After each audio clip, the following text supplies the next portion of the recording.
Wonderful. Thank you. Welcome to our morning session, breakout session. If we build it, they won't come. I wanted to start out with a little anecdote from my own experience.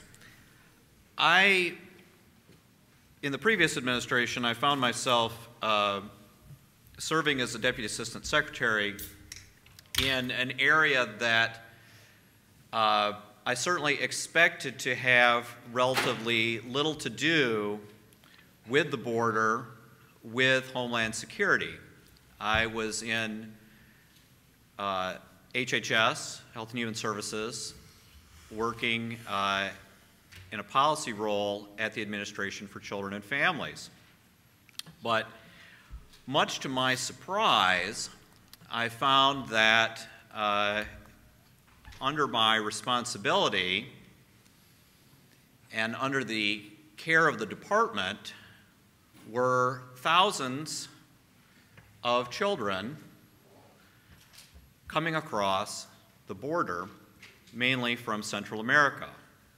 And of course, as we saw last summer, that group has now swelled to tens of thousands in the subsequent administration.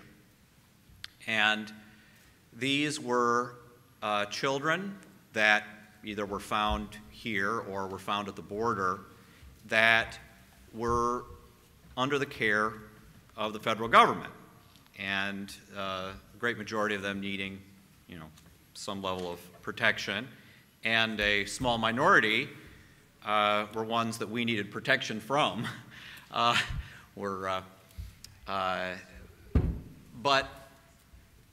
the point of this anecdote, I think, is that who is in this country matters to almost everything that happens in this country.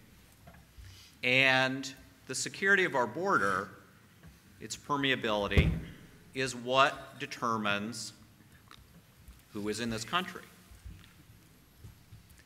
As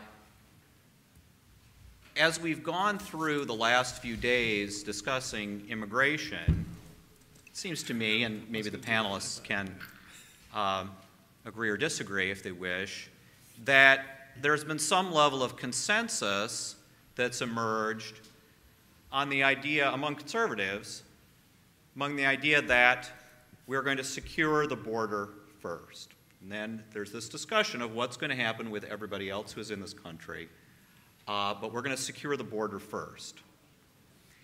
Well, that's what this session is about. It's about taking that discussion of securing the border first to the next level and talking about what it means to secure the border. How do we know that the border is secure? And how do we do that? So that's, if there indeed is that emerging consensus as that's the first step, then we need to have this conversation and conversations like that to develop a fully implemented and reasonable policy on securing the border. To discuss that with us today, we have four distinguished panelists. Representative Paul Gosar from Arizona's 4th District, Grover Norquist, head of Americans for Tax Reform, Ed Martin, president of the Eagle Forum, and David Keene, opinion editor of the Washington Times. The panelists will make a short statement to begin, and then we'll have a discussion among them and with all of you. Thank you. Who would like to go first? Congressman first. That's why I said Grover. Now he knows what's going on. Well, I'm Congressman Paul Gosar. This is my 3rd term in Congress. I have represented over 85% of the geography of Arizona, one of the hotbeds about immigration in this country. I've actually seen the best of times and the worst of times in immigration. From solutions like Yuma that saw the height of 2005, seeing over almost 120,000 illegals cross in 1 year, to working on a solution collaboratively between federal, state, and local law enforcement officials, as well as governments, to having less than 6,000 come across the border illegally almost 3 years later. So there is solutions, there's opportunities. This is also about understanding that I'm also for legal immigration, that we know who comes in and who leaves, and how do we look at that. If you build it, they won't come. You first have to identify what your border is, something that we've seen this administration lack not only in immigration, but in their fight against ISIS as well. So you have to identify it. There are solutions on the table, and from some of those things that we've seen, we've been on the border as late as just this Monday down in Nogales, so we're talking to townspeople. America deserves a secure country. They want a secure community, a secure job. They want the rule of law, and they want opportunity. And I think that this headline actually gives us exactly what we're starting to talk about, the immigration aspect. We're all a nation of immigrants, but it should be about legal immigration, coming in legally, not illegally. So thank you very much for giving me the time to be on your panel.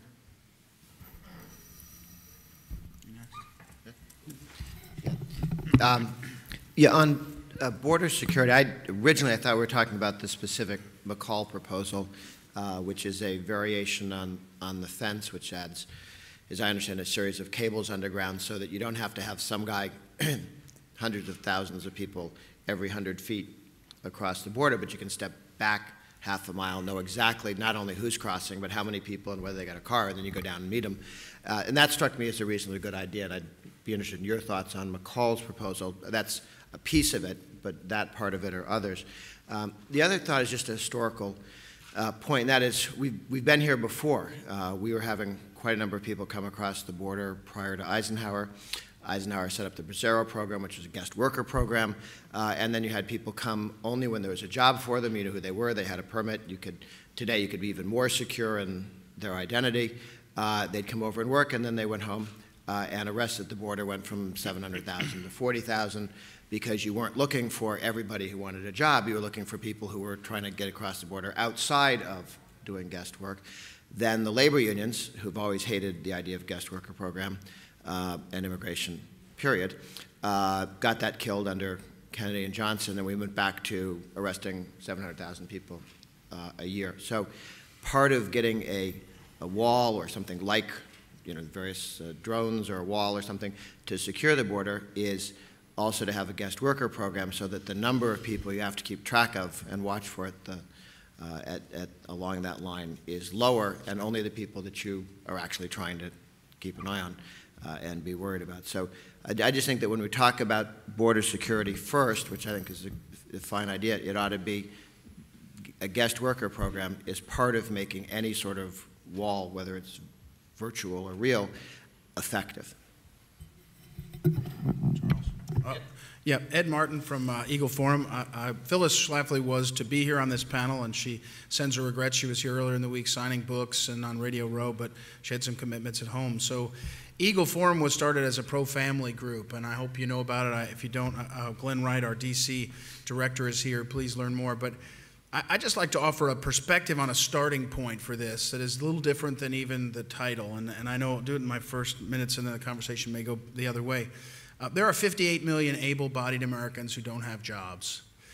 These are people that should be a concern to us. And this is the way we think of it at Eagle Forum. The way I describe the way we think of it is we start with a family. You care about your family first before your neighbors. Care about your neighbors next.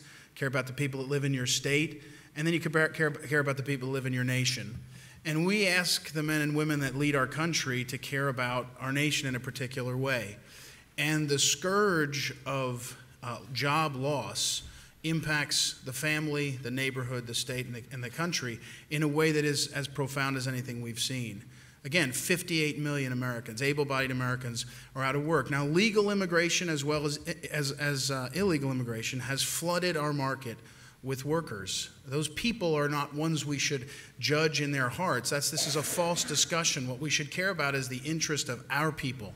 And so when we talk about enforcement at the border, well, I think we need to talk about the enforcement of overstayed visas. We need to talk about the hundreds of thousands of people every year who come and overstay visas. We think we should talk about the H-1B1, the high-tech jobs that are abused, where businesses are really looking for a better bargain, and they're outside of our laws. Again, the conversation is about enforcing the laws. If the Congress wants to change the laws, they can do that. But we have a set of laws on the books. And I would just say, I host the center-right meeting that Grover does on Wednesdays in D.C. For 10 years, I've done the one in Missouri. I now do one in St. Louis. And so, and by the way, I don't think I told Grover. Is that in Missouri? That's in St. Louis. Is in Missouri. It's not far from Ferguson, David. But Grover, has had a great push to rename things for Ronald Reagan, and for the first time in our history, the Missouri Republican Party, of which I was just past chairman, we renamed our Lincoln Days Reagan-Lincoln Days to honor Reagan. But I would just point out to Ronald Reagan, at least Ed Meese says so, has said that one of the great betrayals of his presidency was trusting that enforcement would occur on immigration. And I think we have a real deficit of trust on this issue, and we've got to address that. I think Ed's exactly right about that. Think back in 1984, during the debate with Walter Mondale, Ronald Reagan came out for amnesty for the illegal immigrants that were here at that time. It made a lot of sense because it was a three-part program. He said, we've got about 3 million people at that time that are here. Many of them have been here for a long time. It'll be a one-time thing because we need, coupled with that, we need border security, so there won't be another 3 million, and we need internal enforcement. In other words, that employers that are illegally hiring people they shouldn't be hiring would face sanctions. And the reason it was a betrayal was two things happened. The business community didn't want internal enforcement, and the Congress didn't want border security. So what Ronald Reagan viewed as a red light became a green light, and we now have millions and millions more, and in each case they're hoping to be legalized. And the problem is that when you look at a country, and this goes to something that Ed said, most countries, and in the past the United States, looked at immigration policy, and immigration policy requires, in a country that is a magnet, and this is a magnet, legitimately so, a magnet for people from all over the world. They did a poll in Mexico a few years ago, and 47% of Mexicans said they'd leave if they could. It's a little bit like Massachusetts, only worse. And you can't blame them for that, because they've got a bad government, they've had a bad economy. It's improving down there, the economy's improving, but they would leave if they could. And what happens is when you say you can, they leave. So when the president says, well, kids can come, they come. Their parents send them. You can't blame their parents. You can't blame the kids. We invited them. We made it easy for them to come. But a rational immigration policy set by a country asks, first of all, who do we need? And this is a country that does need people. What kinds of people do we need? And I'm talking about talent. Do we need people to do this? Do we need people to do that? And in this country, what's peculiarly important, because of the kind of nation we are, is how many can we absorb at any time, aside from the number of jobs, aside from the economy, aside from all of those things. This is a country that is not based on religion. It's not based on ethnicity. It's based on an idea. We have a hard enough time in this country, given the failure of our educational system and everything else, to socialize our own children into knowing what America stands for or what it should stand for. But if you allow so many people in that instead of becoming part of that mix, as they did in the past, they become essentially minority blocks and within the country, you've got a real problem. So the policy and the way the policy is designed and thought of is irrational. But think back to that Reagan period. That border security is a crucial part of any rational immigration policy. Most countries do not let people in unless they come in legally. We're one of the few that do that just say, well, heck, we just let them in anyway. That invites people that you don't need in the case of jobs, that you may not want in the case of other folks, and that you can't absorb in the case of the whole problem. So That's a crucial thing. Just to show you how bad it is, a few years ago, there, in Fairfax County, there had been a number of beatings and things, and it was an MS-13 gang member. You all know what that is. And these people, let's be fair, the MS-13 gang was preying on their fellow countrymen that were living here, the legal people that were here. So this fellow's aunt turned him in and said, this is the guy that did it. He was arrested. He was deported. 3 days later, he got some papers. He came back, and they caught him at the border, and they gave him a ticket. And then they said, do you have relatives in the United States? He said, yes, I have an aunt. So they said, fine. They called the aunt, and she said, don't let him in. This guy's a criminal. We got him out one time. They said, well, you have a relative. You get to come in, so you get to go back to Fairfax County. And by the way, here's your trial date. And then when he got back, they said, well, you know, the guy has to support himself. So they gave him a job in the park system, a government job, so he could support himself prior to the hearing, to which he, of course, didn't show up. Now, if you were his fellow gang member, wherever that might be, what would stop you from coming? The pickings are better. You can beat up your fellow countrymen in many cases, without our police doing much about it, because you're living in neighborhoods that they're not patrolling as well as they should, and there's no punishment. And the worst case is you can get a job. The president thinks that'll stop jihad. It certainly would stop this. Make them into an honest citizen, right? That's how stupid the current policies are. That doesn't mean we should close our borders to immigrants for two reasons. One, we never have. Three, there are people that we need and want. And four, frankly, given the world and the demographics of the country, we're one of the only major countries that's continuing to grow at all, and that's only because of immigration. Some years ago, and even Mexico and those countries that, when Ronald Reagan was president, were growing very rapidly, aren't growing anymore. Jim Sensenbrenner from Wisconsin went down years ago to Mexico and met with then President Vicente Fox, and Fox said, I don't understand what you're so upset for, because in 50 years there won't be enough Mexicans to come up there. And Jim said, in 50 years I'll be dead. But the point is that policies of this kind need to be rational. They need to take the national interests and the interests of the community into account, and then they need to be enforceable. And I haven't even touched on the other side of this, which is there are two reasons for border security. One, that we just discussed, and the second is security, because we now live in a world where there are plenty of folks suspect folks from Middle Eastern countries that have come up here. In Texas, they've caught some of them, potential terrorists that are coming over that border. My daughter served in the Army, and we were trying to get an Iraqi translator who was threatened in Iraq over here, and eventually Ed Meese and some others and even Ted Kennedy helped.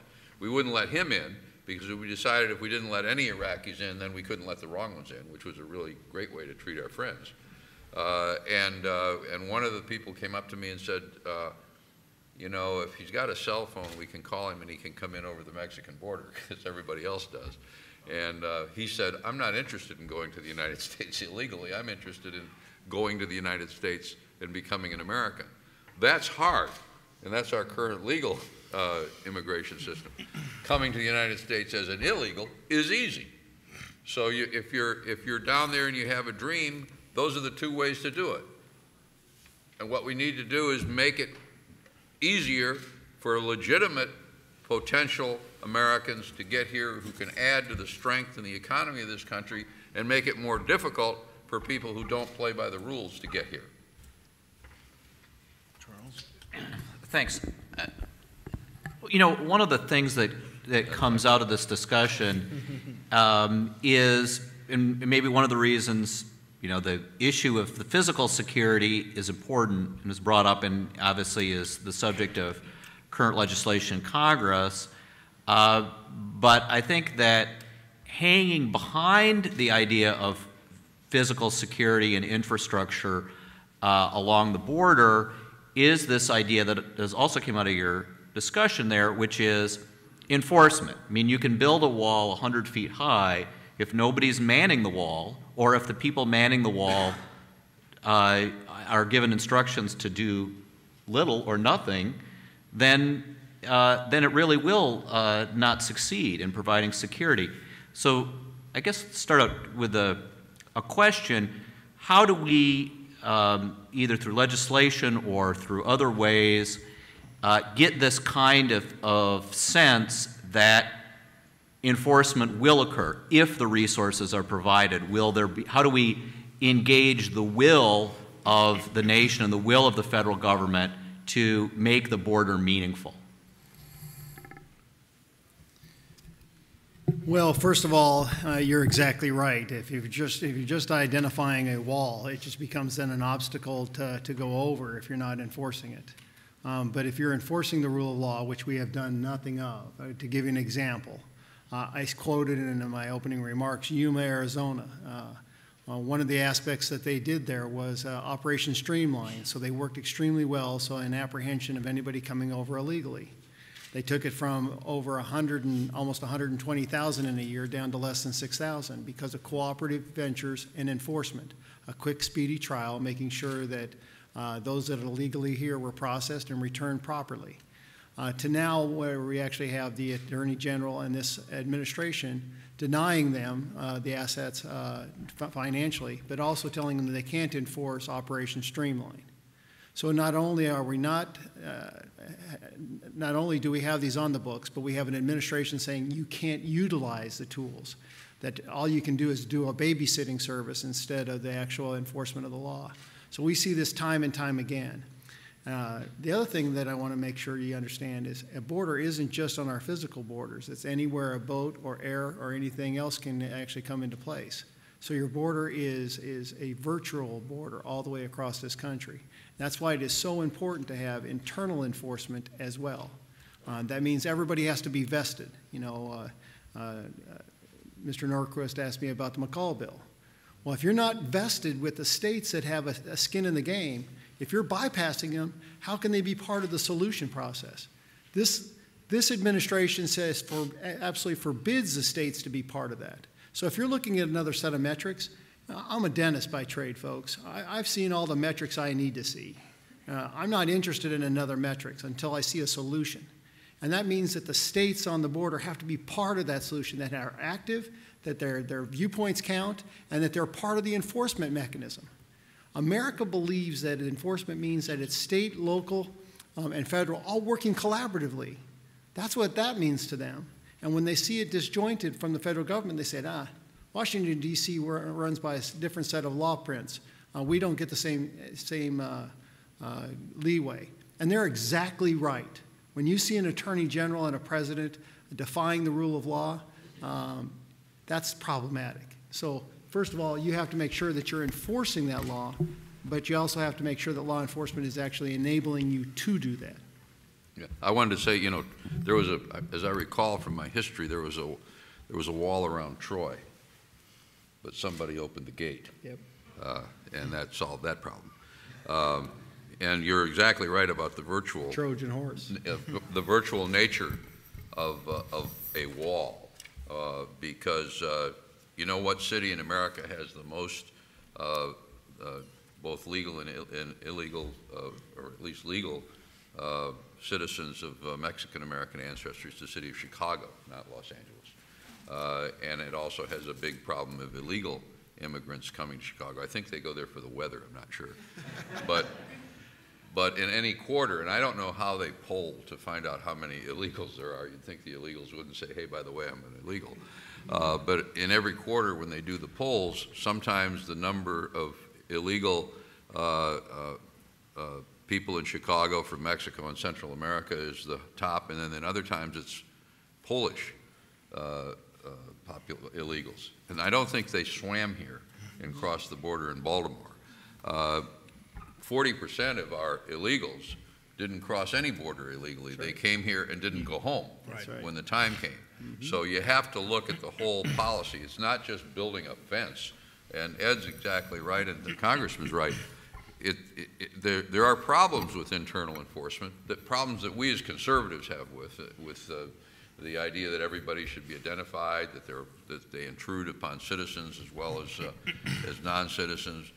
And these are very serious kinds of problems that we have to have. But just as an example I want to throw out, you know, I would never have been for this 10 years ago for anybody, because I don't think the government ought to be doing these things. But you know, when you buy a house today, you don't close on that until the government has gone through all kinds of things to see if you're some kind of a terrorist. Yep.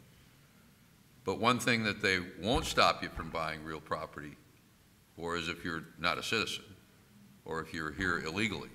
In a lot of countries, even if you're there legally, you can't buy property. I would not suggest setting up such a system to prevent illegals from buying property, but that system is now being applied against the rest of us and not against them.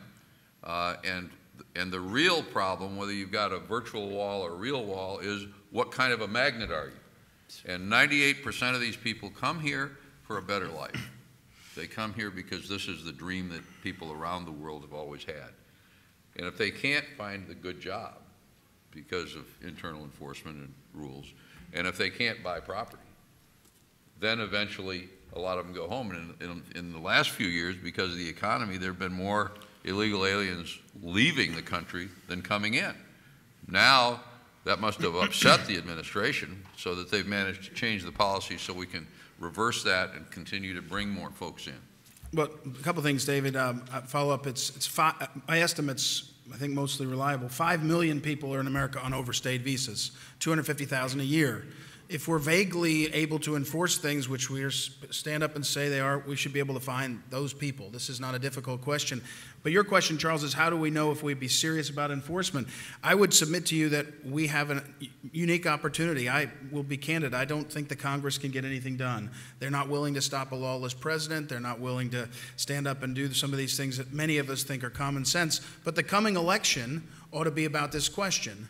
And the simple fact is that when you say things like border security first plus amnesty, which as I understand it is Jeb Bush's position, that is not a plausible position that gives anyone confidence. So 58 million Americans, native-born Americans, U.S. citizens are out of work today. And meanwhile, we're a million a year legal immigration, millions and millions of illegal. We're destroying our jobs for our people. We ought to have a conversation not about these quick lines. You all should know it. We need to be less low-information voters. Border security without an understanding of what's happened will be a significant problem. So until we see our presidential candidates, it's a political action committee, it's a political event, talking more clearly about this, I don't think you'll get, first of all, I don't think you'll get the votes, and I don't think you'll get the policies to change it. And again, it's very simple to say we can go into a debate on welfare, we can go into a debate on all these things, but that's not, this should be about American jobs. American jobs and the loss of American jobs and the destruction of our families. And until the conversation acknowledges that, I don't think any of those people and Americans will trust that anything will be done. And our government's proven that they can destroy those jobs without help from everyone. Well, and Ed, I want to intercede. As being a member that I am a member of Congress, I would tend to tell you it's the willpower of leadership that fails to acknowledge this and challenge this. Not me, not a number of my comrades. We want to see that oath of office be paramount. When you take an oath of office, you take to defend this Constitution against enemies foreign or abroad, or domestic. And we didn't, what we did this week in Congress, we allowed Robert's Rules of Order to intercept that oath of office. Think about that. We let Robert's Rules of Order intercept our oath of office. That is sad. And last but not least, it's also about sanctuary cities. If we're not going to have that application of the federal law about immigration, which is a federal issue, you shouldn't be able to get federal funding because part of this is the money.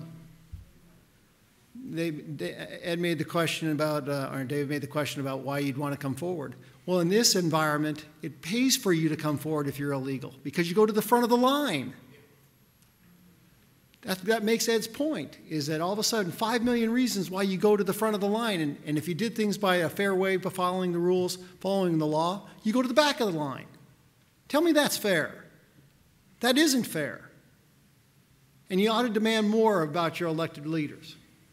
I want to add one thing so I don't get in trouble with Phyllis. If Phyllis were here, she would say this. This is dangerous to get crossways with Phyllis. She would say this, that when people say that we need to have this incredible opportunity for illegals and legal immigrations because we need to get the best and the brightest, that there's somehow other people more talented, better than Americans. If she were here, she would say, that's as insulting a thing as you can say. I just joked about Ferguson. If you look at Ferguson, I don't want to comment on it, but you look at a community that actually a vibrant community, but unemployment amongst African Americans who lose out jobs based on these policies at a higher percentage than whites. These are things, and Phyllis, if she hears it, the most insulting thing in her long career is when people say somehow these people that are going to come here are better, more talented, and somehow ones we should have a higher priority. Back to my point, we have to care about our family first, our neighbors, our state, and our nation before we care about other people in the way that they're asking us to do. I just want to make sure so Phyllis doesn't call David and report me. Because I might call her. You might call her, that's right. Thank you. Okay, I think we'll open it up for questions, if there are any questions from the audience. Yes, sir.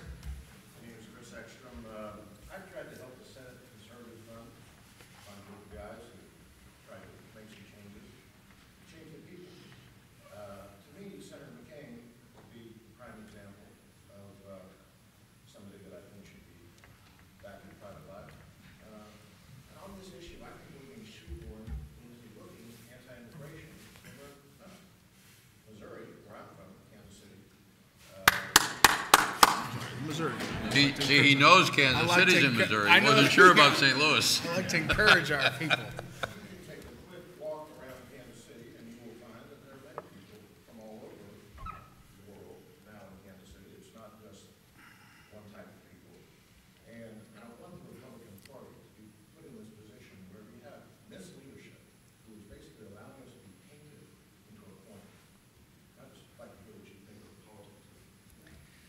Well, from somebody being in a plane with our two senators and our now elected governor in Arizona and having this debate, and I do not back down and I do not lose. That's the part that we have to learn from Ronald Reagan. We need to know the facts, we need to debate those facts, and we need the power of persuasion to dream about the positive aspect of exactly what you're talking about. I'll give you an example. When you talk about border security, everybody says defense. The reason I was down in Nogales was to talk to the people in Main Street, Nogales. What do they need? They have a wastewater problem.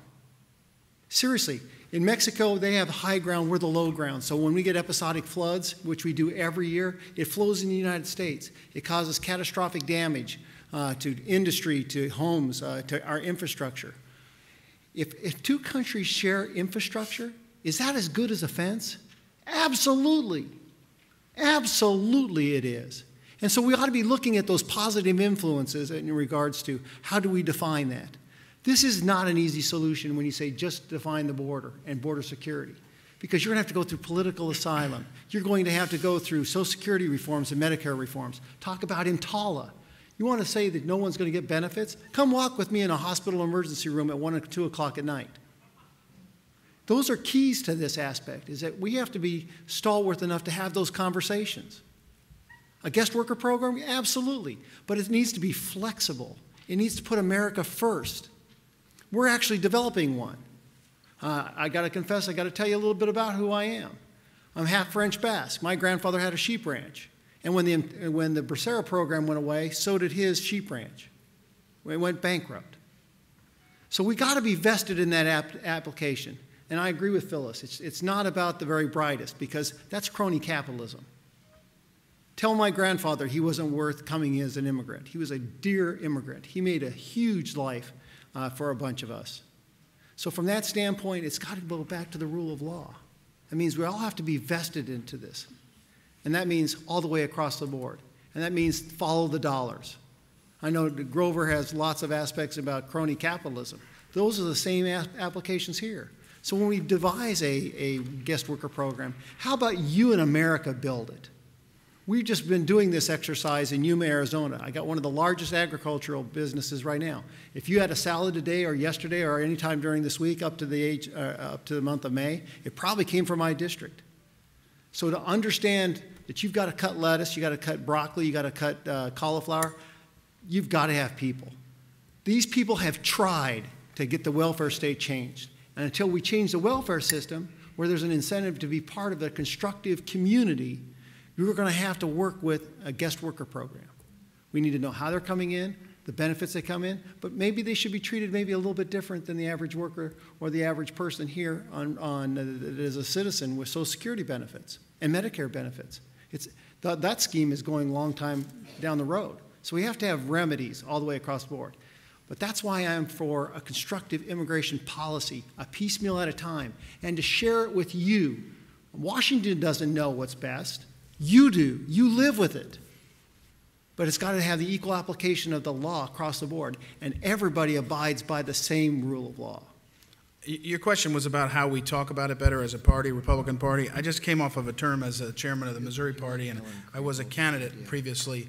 But I would submit to you that the way we talk about it is somewhat way I'm trying to talk about it now is when people say, yesterday someone said, well, you must not have a heart. That's the standard line, right? You don't have a heart because you don't care. My comeback is I have a heart for my next door neighbor who's a plumber, electrician, who's number 360 on the list at the local Union, right? Union Hall, 2 doors down. That we have to come at this from the standpoint of what is meaningful to our fellow man and woman and their families and be very clear on that. And I think that it's not picking one or the other. It's understanding what we're about as a culture. But, we are a country of immigrants, but that's a bit of a game people play. David said it better. We're a country where people assimilate into what we believe, and that's a big effort, a big lift. In St. Louis, up on the hill, the Italians, when they came, they started a school because, as you know all these stories, they didn't want their kids speaking Italian. They wanted them to speak English. They wanted them to assimilate rapidly into this culture. Well, that's a different question. To go to Europe and see what it looks like when you decide that your nation state is not good enough for you, you want to become something different, it becomes very difficult. I would like to point out one thing on the crony capitalism, because this stuff is outrageous. But on STEM, there's this STEM that teaches that somehow we don't have enough. 3 out of 4 American students that graduate from college with STEM, science, technology, engineering, math, don't have jobs in STEM. Okay, so when the companies, and if you haven't read Senator Sessions' report on immigration, it's very interesting. I think I would study it. I have. But yesterday he read a list of the companies that went to Boehner and Pelosi and asked for lots more visas for people because they just can't find STEM workers. And those companies that sought that have laid off hundreds of thousands of workers, the same groups. Now, that doesn't make it wrong. You're allowed to petition your Congress. But the conversation ought to be about Americans working. And when we do that, Reagan Democrats looked up and said, he's on my side. Just like Romney, Republicans and Democrats looked up and said, I'm not sure he's on my side, which wasn't fair to him, but that's a reality. So we've got to learn as a matter of the party and politics. But I would say to you, this is the fight in this next election. If we don't figure out how to articulate how we're on the side as a party of the American working people. And we won't do it by the left, the way the left does it, with demagoguing banks and all that. But we'll do it by coming up with a clear, then we can win. And if we don't, we won't win. And remember, many of those working Americans are legal citizens. Many of them are of Hispanic heritage, of Polish heritage, of others, first-generation people. And it's as insulting to them as it is to a fourth-generation American to be told that everything that they did to get here and to assimilate and become an American doesn't count because there's an easier way to do it. It's interesting because your question is different but related, and that is, how do we relate to those people? And the congressman, you relate to them with their problems and their real needs.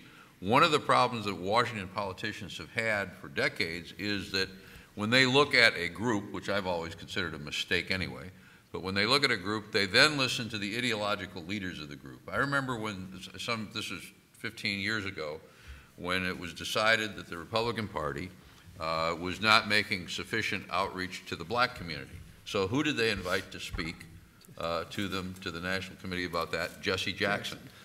And I objected at the time. I said the fact that he is black is irrelevant. He's a liberal activist. That's what he is. You're missing the criteria. So when we ask, how do we relate to Hispanics, who do we ask? We ask Hispanic ideological leftist leaders. And we say, well, that's the way, let's pander to those folks, then average voters with that ethnic background will be for us.